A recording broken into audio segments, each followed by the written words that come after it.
ورله غټ غټ کتابونه ورځي که کردارونو ته یې ګوري نو بیخي صفر دي خو د خبرو ورله غټ غټ کتابونه ورځي اذان کولی شي حاجي امامتي هم کوي منیر له هم د اخري لس سورتونه ورځي شراب خوږه نشه ده خو بنګ هم ښه نشه ده هسې دولت هم ګورې څه عجیبه نشه ده نن ملالۍ کړې ده نو نن ټپه نشه ده په آینه کې ګوري او آینه نشه ده هغه انه هم نشته که په انه نشه ده هغه انه هم نشته که په انه نشه ده او د منیر شعر سوي خو ټوله نشه نشه ده که میسیزي نه نو سرمن مې خامخا وباسي دې ځینې خلکو له د رب ذوالجلال وس نه ورکوي او زما دا ډېره خاموشي بزدلي ونه ګڼې بې شوره اوبه اکثر لاشونه هم واپس نه ورکوي د ناس محفل کې مې خدای شته که یو کس پیژني د ناس محفل کې مې خدای شته که یو کس پیژني او زما یاران به ما زما د مرګ نه پس پیژني دا کاڼه خلک نه سندرې او نه سازونه اوري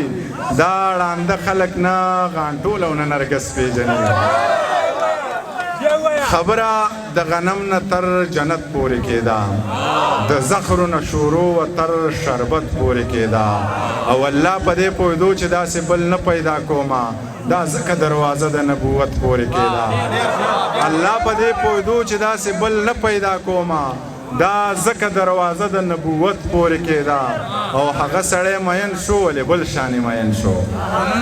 هغه سړی مین شو ولې بل شانې مین شو چې ټوقه به د چا په محبت پورې کېده او د حوض تندغرو خپلې تندې ماتولې یو خار کې مینه تش تر خپله جد پورې کېده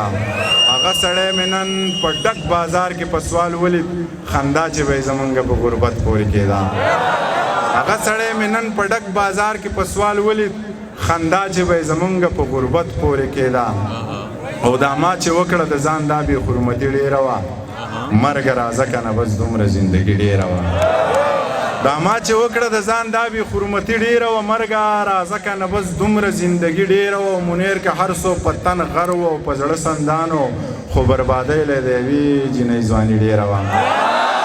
آزاد نظم درته وایم چې بیا وې درته بیا ووایم دا ما چې وکړه د ځان دا بې حرمتي ډېره وه دا ما چې وکړه د ځان دا بې حرمتي ډېره وه او مرګه راځه که نه بس دومره زندګي ډېره وه منیر که هر څو په تن غر و او په زړه سندانو خو بربادۍ له د یوې جینۍ ځواني ډېره وه آزاد نظم درته وایم چې پوره صدۍ جنګ وشو د تباهۍ جنګ وشو پوره صدۍ جنګ وشو د تباهۍ جنګ وشو یو وایي ما وګټو بل وایي ما وګټو څوک وایي انګریز وګټو څوک وایي ملا وګټو یو لیونی ناست دی او ځان سره داسې وایي د دوی مازغه خراب دی جنګ څوک ګټلی نشي په جنګ کې ګټه نشته جنګ سراسر تاوان دی که مو یقین نه راځي دا کونډې رنډې شمار کوي دا یتیمان وشمارئ دا ړنګ کورونه شمار کوي او دا برباد زړونه شمار کوي که مو یقین نه راځي دا کونډې رنډې شمار کوي دا یتیمان وشمارئ دا ړنګ کورونه شمار کوي او دا برباد زړونه شمار کوي که چېرې دا ګټه وي نو تاسو ګټه وکړه دشته خو سر وخوړو یو نوی جنګ شروع کوي چې نوره ګټه وکړي زخر به وخورم زړه به وکم